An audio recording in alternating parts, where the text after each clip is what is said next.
ध्यान दीजिए, a fox and the grapes, एक लोमड़, क्या बोलेंगे हम,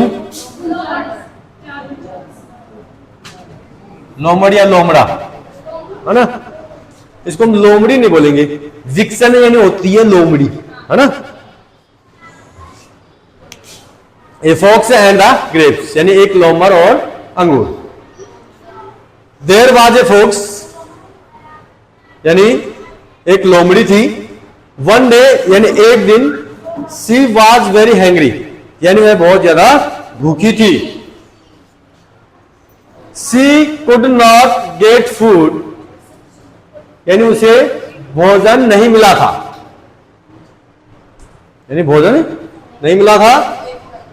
एट लास्ट अंत में, सी सा उसने देखा, ए विंड्स इन ए फार्मर्स फील्ड यानी किसान के खेत में क्या देखा उसने, है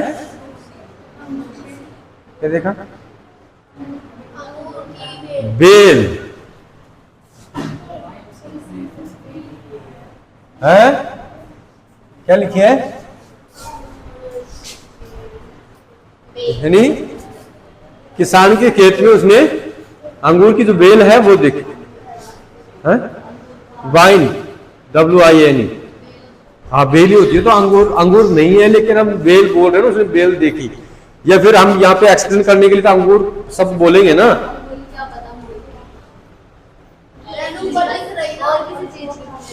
देखो बहन कभी कभी ना आपने देखा होगा जब कोई नहीं शब्द विलुप्त होता है ना, पोस्ट में करके वो शब्द लिख दिया जाता है, लिख दिया जाता है ना। जैसे कि कोई बातचीत कर रहे हैं, वह मुस्कुराया, उसके बाद में वह अंदर जाते हुए, इस प्रकार से लिखते हैं, कहां जाते हुए मुस्कुराया, अंदर जाते हुए, पोस्ट में। हालांकि उसकी स्पेलिंग थी नहीं, लेकिन उसको समझाने के लिए वर्ड बोला जाता है। देयर वाज नो वन, वहां कोई नहीं था, अर्थात आस पड़ोस में कोई भी नहीं था। सी वेंट देयर, वह वहां गई। अब वैसे तो देखा जाए तो यहां पे हम सी शब्द यूज हुआ है, तो इसका मतलब यहां पे क्या है, लोमड़ी है, लेकिन यहां पे लोमड़ लिखा रहता है।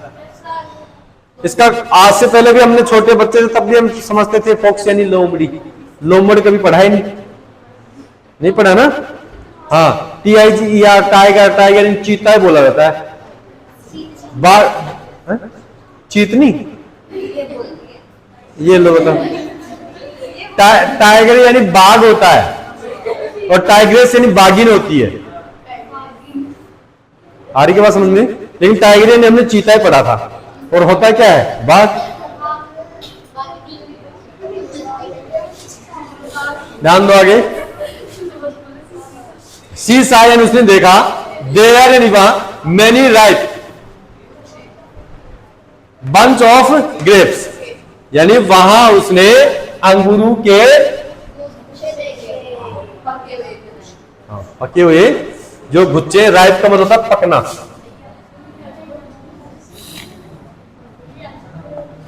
पकी हुई है ना, अंगूर के बंच का मतलब गुच्छे है ना, पके हुए गुच्छे। देखिए हर माउथ वाटर्ड, अब देखो यहां पर अगर वास्तविकता में इसका इंजन देखेंगे तो हर यानी उसके माउथ यानी मुंह, वाटर एंड पानी यानी उसके मुंह पानी। अब इसको समझने के लिए ये बोलेंगे ना कि उसके मुंह में पानी आ गया। अब आने की स्पेलिंग कहां है, नहीं ऐसे। आगे देखो, but the grapes were very high, लेकिन जो अंगूर थे वो बहुत ऊंचे थे। सी जंप्ड एट देम यानी उनको प्राप्त करने के लिए उसने क्या किया, जंप किया, उछला, छलांग लगाई। बट लेकिन सी कुड नॉट गेट देम, लेकिन उनको प्राप्त नहीं कर पाई। सी डिड नॉट लॉस हार्ट यानी उसका हृदय टूट गया, आशाएं टूट गई एक प्रकार से। सी जंप्ड अगेन एंड अगेन यानी वह बार बार उछलती है, बट लेकिन आल इन वेन यानी सब क्या है, व्यर्थ। व्यर्थ का मतलब क्या होता है, बेकार या व्यर्थ। सी वाज टायर्ड, वह थक चुकी थी या थक गई थी। सी लॉस्ट हॉप, उसने आशा खो दी।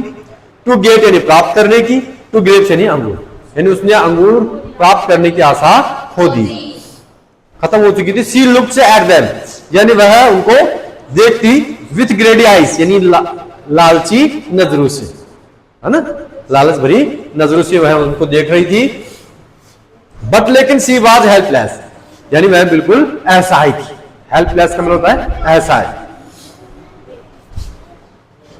सी सैड, उसने कहा, किसने, लोमड़ ने, दैट लिखी कि द ग्रेप्स वर श्योर, अंगूर क्या है, खट्टे थे, सो इसलिए सी शुड नॉट गेट देम, यानी उसने उनको प्राप्त किया या फिर प्राप्त करना नहीं चाहती थी। सी वेंट अवे, वह दूर चली गई। सी वाज वेरी सैड, वह बहुत दुखी हुई थी। द ग्रेप्स वर श्योर, यानी अंगूर क्या है, खट्टे हैं। मॉरल्स में ये लिखा है कि grapes out of reach our sad the to be sure, यानी प्राप्त नहीं होने वाले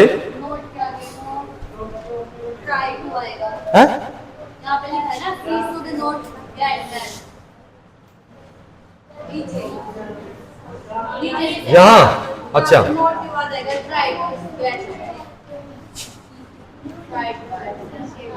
ये क्या, TRY,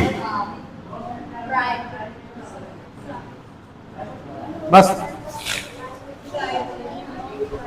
हाथ नहीं आने वाले अंगूर क्या होते हैं, खट्टे। आज आपकी ये जो कहानी का मैटर है ये कंप्लीट हो चुका है, कंप्लीट कहानियां हो गई है। इसके बाद में हम, हाँ बहन, बस इससे इन्वेंट मत करो, आप पुरानी है लेकिन आप ये याद कर लो, कोई दिक्कत नहीं, ठीक है। सब कहानियां सही है, सेंटेंस ठीक होने चाहिए, ठीक है। इसके बाद में यानी ईमेल और लेटर आपको समझाया जाएगा, रटवाया नहीं जाएगा। जो जो मेन इंपॉर्टेंट है उन्हीं को थोड़ा बहुत विषय से आपको याद करना, बाकी सबको समझना है, ठीक है। पैराग्राफ आपको लिखवाए जाएंगे, उसके बाद में हमारा टोटल कंप्लीट कोर्स खत्म हो जाएगा, कुछ भी नहीं बचेगा, फिर प्रतिदिन रिवीजन वाला सिस्टम चलेगा।